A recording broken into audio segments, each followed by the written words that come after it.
మిత్రులారా, ఈ సంవత్సరం సరిగ్గా నేను 50 సంవత్సరాల నుంచి జర్మన్ దేశంలో బతుకుతున్నాను. రాజకీయాలు నేను టీనేజర్గా ఉన్నప్పుడు చూస్తున్న రాజకీయాలకి 50 సంవత్సరాల క్రితము, గత 40 సంవత్సరాలుగా ఈ రాజకీయాలు ఏ దిశలో అయితే పోతున్నాయో అది రాజకీయాలకు సంబంధం లేదు. నా అంచనా ప్రకారం ఈ సమాజం కొంచెం కుళ్ళుతుంది. ఈ సమాజం కుళ్ళుతుందంటే దాంతో రాజకీయాలతో సంబంధం ఉంది. ఇప్పటికి కూడా మారని విషయం ఏంటంటే, ఈ నియోజకవర్గంలో ఎవరు పోటీ చేస్తారు, ఆ నియోజకవర్గంలో ఎవరు పోటీ చేస్తారు, అక్కడ ఉన్నటువంటి పార్టీ సభ్యులు కాదు అది చేసేది. అది ఎక్కడో సెంట్రల్లో డెసిషన్ తీసుకోబడుతుంది. దానిలో చాలా విషయాలు, కుల మత భేదాలు, దాని తర్వాత ఎవరి దగ్గర డబ్బులు ఉన్నాయి, ఎవరు చందాలు పెట్టగలుగుతారు, ఎవరు ఫైనాన్స్ చేయగలుగుతారు, ఇట్లాంటి విషయాలన్నీ రాజకీయాల్లో ఒక పాత్ర వహించేటప్పుడు అవి నిజమైన రాజకీయాలు కాదు. అందుకే మొట్టమొదటి విషయం ఏంటంటే ఈ సమాజం కొంచెం కుడుతుంది. రెండో విషయం ఏంటంటే భాష, పదాలు, ఆయుధాలు. ఈ పదాలతో మనం చాలా చెప్పగలుగుతాం, చాలా నేర్పించగలుగుతాం, చాలా కూడా చెడగొట్టగలుగుతాం. ఈ భాష మీద మనకి మీరు వాడే భాష మీద లేకపోతే నేను వాడే భాష మీద ఎవరు కూడా పవర్ కంపోజ్ చేయలేరు, రూల్స్ చెప్పలేరు. ఎందుకంటే అప్పుడప్పుడు మనం ఆలోచించకుండానే ఆ భాషను ఉపయోగించుకుంటాం, మాట్లాడుతుంటాం. అందుకని మనం రాజకీయ నాయకులకి బహుశా చెప్పలేము, సరిగ్గా మాట్లాడండి, ఈ భాష కాదండి, సక్రమంగా మాట్లాడండి అని కాదు. ఎవరైతే ఈ భాషని సక్రమంగా ఉపయోగించుకోలేరో, సరైనటువంటి ఆర్గ్యుమెంట్స్ లేదో వాళ్ళే భాషను మిస్యూజ్ చేసుకుంటారు, వాళ్ళే పెద్దగా మాట్లాడతారు. జర్మనీలో ఏంటంటే ఇట్లాంటి బూతులు మాట్లాడటం కానీ దీనికి ఎటువంటి అవకాశం లేదు.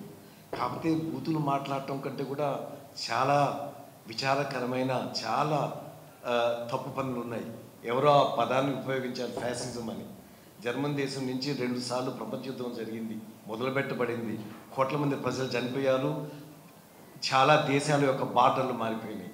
ఇట్లాంటి దేశంలో ఈరోజు ఒక ఫ్యాసిస్ట్ పార్టీ ఉండి కొన్ని రాష్ట్రాల్లో, ముఖ్యంగా నేను ఉండేటటువంటి రాష్ట్రంలో దాదాపు వాళ్ళకి 25% ఓట్లు వస్తున్నాయి అంటే వాళ్ళు రిపోర్ట్ చేసేటప్పుడు, ఇంటర్వ్యూలు ఇచ్చేటప్పుడు కొన్ని పదాలు వాడతారు. ఈ పదాలు బూతుల కంటే కూడా చాలా ఘోరమైనటువంటి పదాలు. అట్లాంటి మనం ఎట్లా చెప్పగలుగుతాం అది మాట్లాడొద్దని? చెప్పలేము. కాకపోతే ఒక జర్నలిస్ట్ దగ్గర ఒక కోడ్ ఉంటుంది, మనం ఎట్లా బిహేవ్ చేయాలి, ఎట్లా రాజకీయ నాయకులు చెప్పింది ప్రజలకు అందజేయాలి అని. అది చాలా క్షుణ్ణం. ఎవరన్నా బూతులు మాట్లాడితే దాని గురించి రాయము. ఎవరో చెప్పారు కదా, అది ఆడియోలో వచ్చినప్పుడు బీప్ అని వస్తుంటుందని. అట్లాగే కాదు, ఎప్పుడైతే రాజకీయ నాయకులు ఫ్యాసిజం గురించి మాట్లాడతారో, ఎప్పుడైతే తప్పు పదాలతోటి బూతులతోటి మాట్లాడతారో వాళ్ళని జర్నలిస్టులు తర్జుమా చేస్తారు. అంటే ఏం చెప్తారంటే ఆయన ఇలా అన్నారు, అంతకుమించి ఇంకేం ఉండదు అనమాట. దాని తర్వాత న్యూస్లో కూడా ఎప్పుడు కూడా వాళ్ళ రాజకీయ పార్టీలకి వాళ్ళు చెప్పేటటువంటి పదాలకి, వాళ్ళు ఇచ్చేటువంటి స్టేట్మెంట్స్కి ఇన్ని సెకండ్లు అని టైం ఉంటుంది. ఈ టైంలో ఎప్పుడు కూడా వాళ్ళు బూతులు చెప్తానికి అవకాశం ఉండదు. కాకపోతే జర్మన్ దేశానికి ఇక్కడికి ఉన్నటువంటి ముఖ్యమైన తేడా ఏంటంటే, యూరోప్లో కూడా సాధారణంగా అన్ని పేపర్లు కానీ, అన్ని మీడియాలు కానీ గవర్నమెంట్ ద్వారా ఫైనాన్స్ చేయబడతాయి, ప్రైవేట్ మీడియాస్ కూడా ఉంటాయి. కాకపోతే ఎవరు కూడా ఒక పార్టీని సపోర్ట్ చేయరు.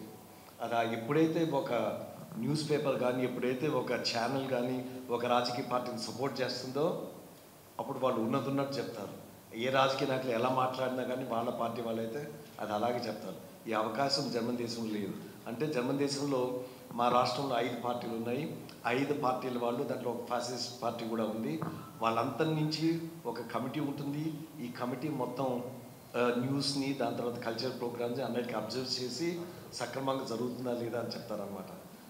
ఇప్పుడు చిట్టచివరికి నేను చెప్పదలుచుకుంది ఏంటంటే, ఇన్ని దేశాల నుంచి బయట బతుకున్నప్పుడు నాకు నిజంగా హక్కు లేదు చెప్పడానికి ఇక్కడ రాజకీయ నాయకులు ఎలా మాట్లాడాలి, ఎలా బిహేవ్ చేయాలి అని. అయితే ఒక్క విషయం మాత్రం చెప్పగలుగుతాను, మీరు పేపర్లకి పనిచేస్తున్నారు, మీరు ప్రజలకి చూపిస్తున్నారు ఏ రాజకీయ నాయకులు ఎలా మాట్లాడుతున్నారు, ఏ పార్టీ ఏ రాజకీయం చేస్తుందని. అది మీరు ఎలా ప్రజలకి అది అందజేస్తారో అది చాలా ఇంపార్టెంట్. అది మీ చేతుల్లో ఉంటుంది. చాలా ధన్యవాదాలు.